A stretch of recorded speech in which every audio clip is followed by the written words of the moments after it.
Hi friends, welcome back to మాటే మంత్రం Telugu audio stories. ఈరోజు మనం చదువుకోబోయే కథ అమ్మ నా మరదల. రచన పరిమళ కళ్యాణ్ గారు. ఇక కథలోకి వెళ్దామా?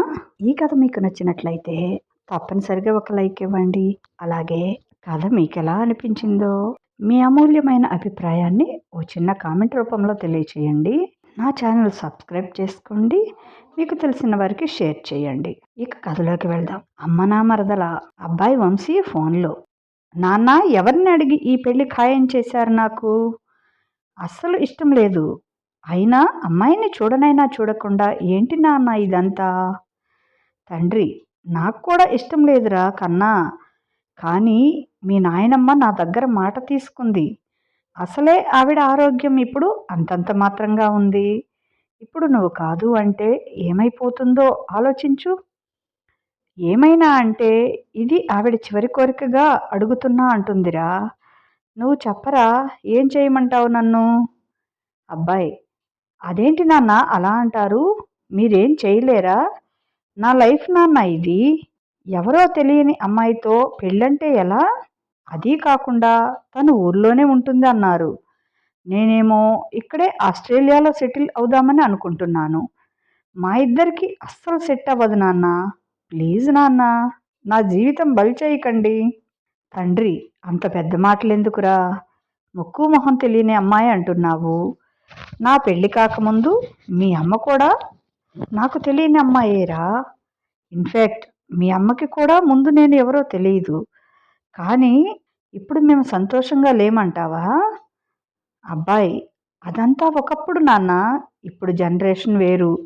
పెళ్ళికి ముందే ఒకరినొకరు అర్థం చేసుకొని ఇప్పుడు పెళ్లి చేసుకుంటున్నారు. తండ్రి, చూడు, ఇదంతా ఫోన్లో చెప్పేది కాదు. కానీ ఒకటి మాత్రం గుర్తుంచుకో, నువ్వు ఈ పెళ్లి చేసుకొని తీరాల్సిందే. ఇది మా అమ్మ కోరిక, నా ఆర్డర్, అంతే. వీలైనంత తొందరగా టికెట్ బుక్ చేసుకొని వస్తే పెళ్లి ఏర్పాట్లు చేసుకుంటాం. అబ్బాయి, సరే నాన్న, 2 రోజుల్లో వస్తాను. ఫోన్ పెట్టేశాడు తండ్రి.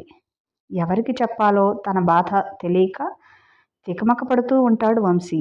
ఇంకా తప్పదు, కనీసం ఇంటికి వెళ్ళి వాళ్ళని ఎలాగైనా ఒప్పించాలని మనసులో అనుకొని ఇండియాకి ఫ్లైట్ టికెట్ బుక్ చేసుకుంటాడు. 4 రోజుల్లో ఇంటికి వస్తాడు వంశీ. పెళ్లి పనులు అప్పుడే మొదలు పెడుతూ ఉంటారు. కారులో నుంచి దిగిన కొడుకుని చూడగానే వాళ్ళమ్మ, బాబు వంశీ వచ్చావా? ఆగాగు, గంగా ఎర్రనీళ్ళు తీసుకురా. వంశీ, ఇప్పుడేంటమ్మా ఇదంతా? నేనేమైనా పెళ్లి కూతుర్నా? పెండ్లి కొడుకు కదరా నాయనా. అయినా విదేశాలు తిరిగి వచ్చావు. నువ్వు ఉండు, దిష్టి తీయని అని ఎర్రనీళ్లతో దిష్టి తీసి, ఇదిగో ఇవి అవతల పారపోసిరా అని గంగకి ఇస్తుంది. అమ్మా, అయిందా నీ ప్రోగ్రాం? ఇంక నేను లోపలికి రావచ్చా అంటాడు విసుగుగా. అతని మాటల విసురుకి తల్లి బాధపడుతుంది. రారా లోపలికి అంటుంది. ఇదిగో ఫ్రెష్ అయ్యిరా, టిఫిన్ చేద్దు గాని. ఎప్పుడు తిన్నావో ఏంటో. వస్తూనే అమ్మని చాలా రోజుల తర్వాత చూసినందుకు చాలా సంతోషపడ్డాడు. కానీ ఆ సంతోషం బయటకి కనపడనివ్వలేదు. ఎందుకంటే తనకి ఇష్టం లేకుండా పెళ్లి చేస్తున్నారని. ఫ్రెష్ అయి వస్తూనే, అమ్మా బాగా ఆకలేస్తుంది అనుకుంటాడు మనసులో. వంశీ, జీడిపప్పు ఉప్మా నీకు ఇష్టమైందని చేశాను, రారా తిందువు గాని. అబ్బా, నీ చేతి ఉప్మా టేస్టే వేరమ్మా. అక్కడ దొరకదు కదా అని మనసులో అనుకుంటాడు. కానీ పైకి చెప్పలేడు. కారణం, ఇష్టం లేని పెళ్లి చేస్తున్నారని కోపం. ఆకలితో ఉండటం వల్ల ఉప్మా గబగబా తినేస్తూ ఉంటాడు. తింటూ అడుగుతాడు, అమ్మా నాన్న ఎక్కడికి వెళ్ళారు? పంతులు గారిని కలవటానికి వెళ్ళారు, వస్తూ ఉంటారు. మాటల్లోనే వంశీ తండ్రి పరశురాం వస్తాడు. 4 రోజుల్లో పెళ్లి ముహూర్తాలు పెట్టించేశాడు పరశురాం. తండ్రిని చూడగానే కోపం వస్తుంది వంశీకి. తన ఇష్టం తెలుసుకోకుండా పెళ్లి చేస్తున్నారని. అంతే, వెంటనే ప్లేట్లో చేయి కడిగేసుకుంటాడు. అమ్మా, నువ్వైనా చెప్పొచ్చు కదా నాన్నకి, నాకు ఈ పెళ్లి ఇష్టం లేదని. కళ్యాణి, వంశీ తల్లి, ఒరేయ్, అది మీ నాయనమ్మ మాటరా. అవును, ఇంతకీ నువ్వు ఆవిడని కలిశావా? లేదు. ఇంతకీ ఎక్కడ ముసల్ది? ఆవిడనే అడిగేస్తాను.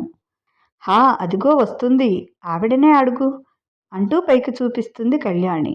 వర్ధనమ్మ అప్పుడే మెట్లు దిగి వస్తూ ఉంటుంది. వర్ధనమ్మని చూడగానే వంశీ, హే ముసల్దానా, నిన్ను అసలు నీ ఆరోగ్యం వంక పెట్టుకొని నా పెళ్లి చేయాలని చూస్తావా? అది ఎవరో తెలియని అమ్మాయితో. అయినా నానమ్మ, నీకిప్పుడు బాగానే ఉంది కదా, ఇప్పుడు సడన్గా నాకు పెళ్ళేంటి?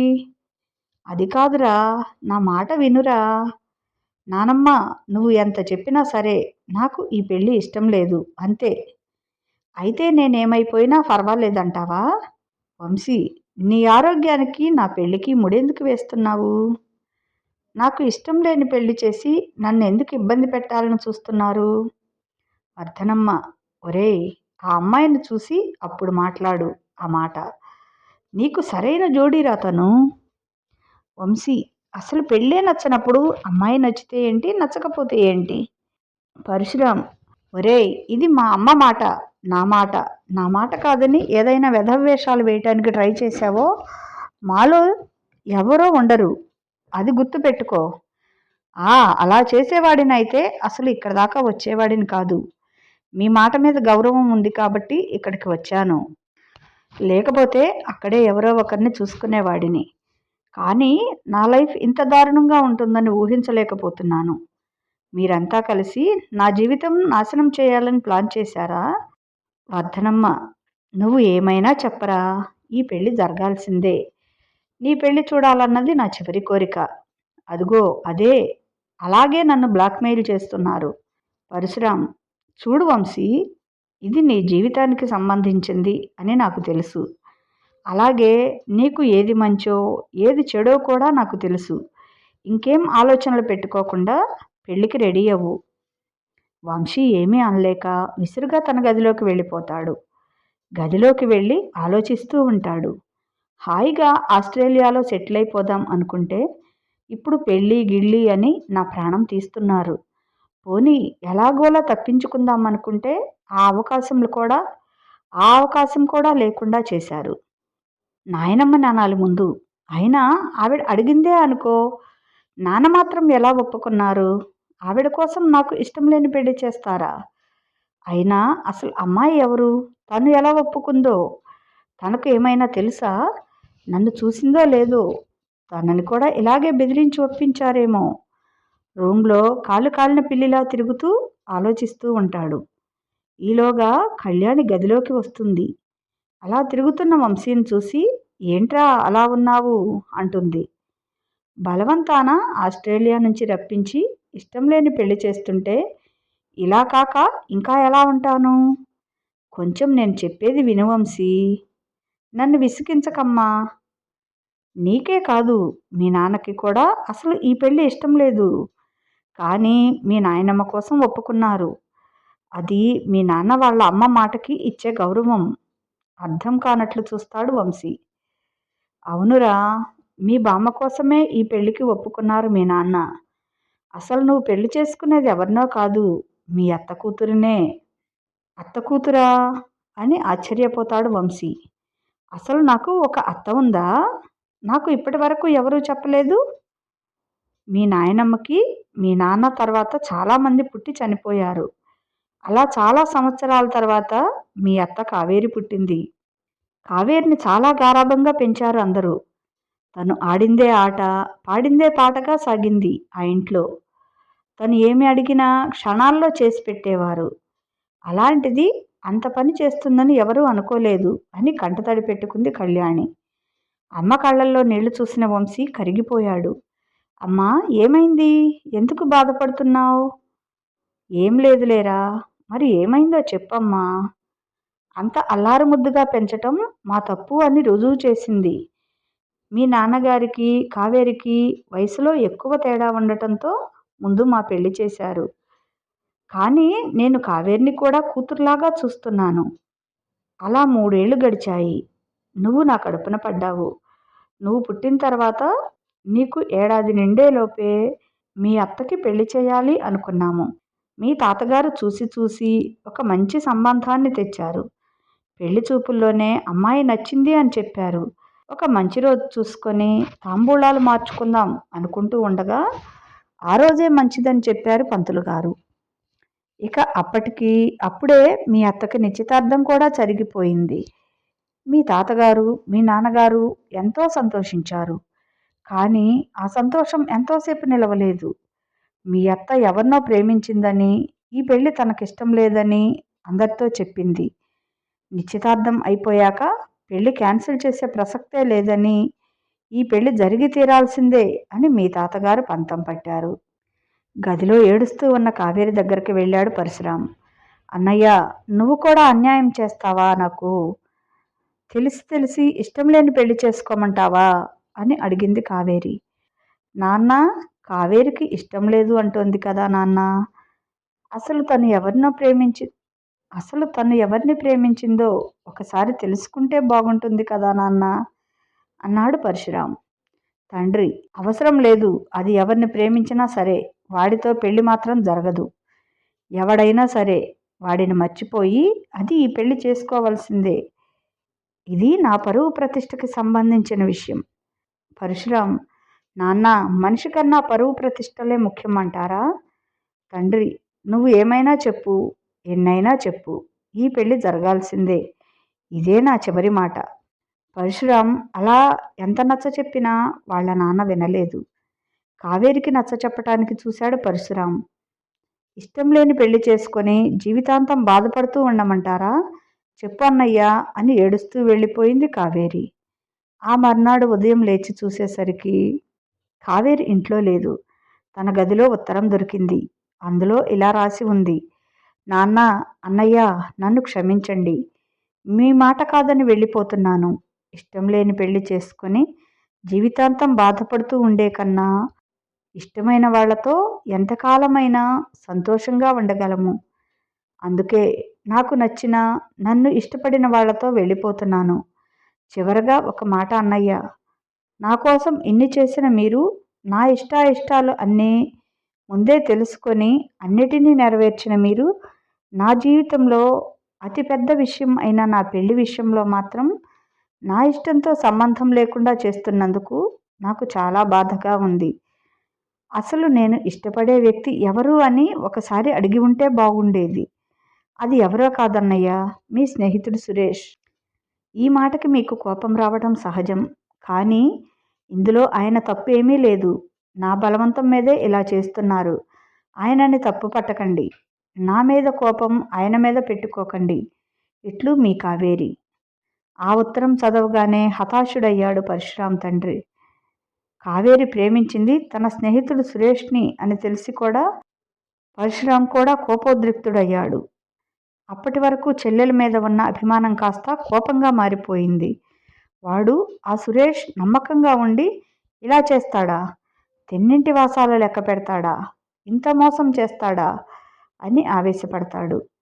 ఇక మీదట నాకు చెల్లెలు లేదు, చచ్చిపోయింది అనుకుంటాడు. కూతురు వెళ్ళిపోయింది అని బాధతో మంచం పడతాడు తండ్రి.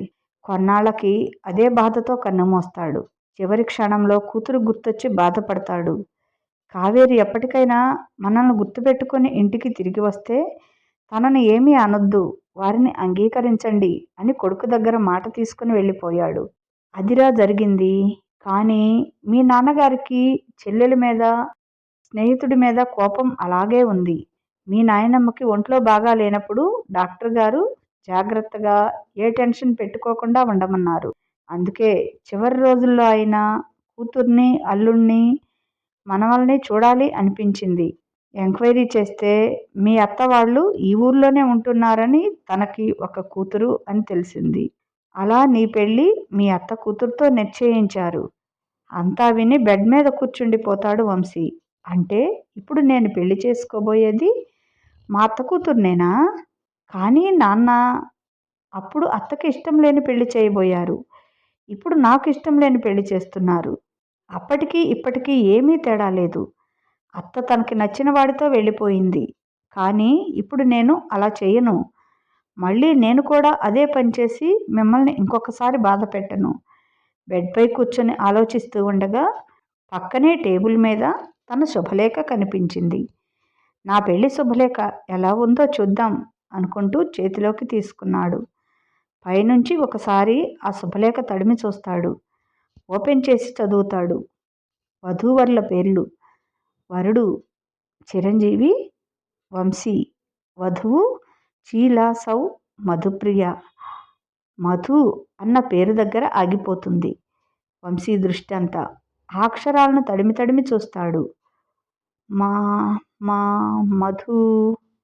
ఆ పేరు చదువుతుండగానే తన పెదాలపై సన్నని చిరునవ్వు వెలిసింది. మధు ఎవరు? ఆ మధు తను పెళ్లి చేసుకునేది ఒక్కరేనా అనుకున్నాడు. ఫ్రెండ్స్, ఇది కథ. ఈ మిగతా కథ ఇంకొక పాటలో తెలుసుకుందామా? అది ఈరోజు సాయంత్రమే పెడతాను, తప్పకుండా చదవండి.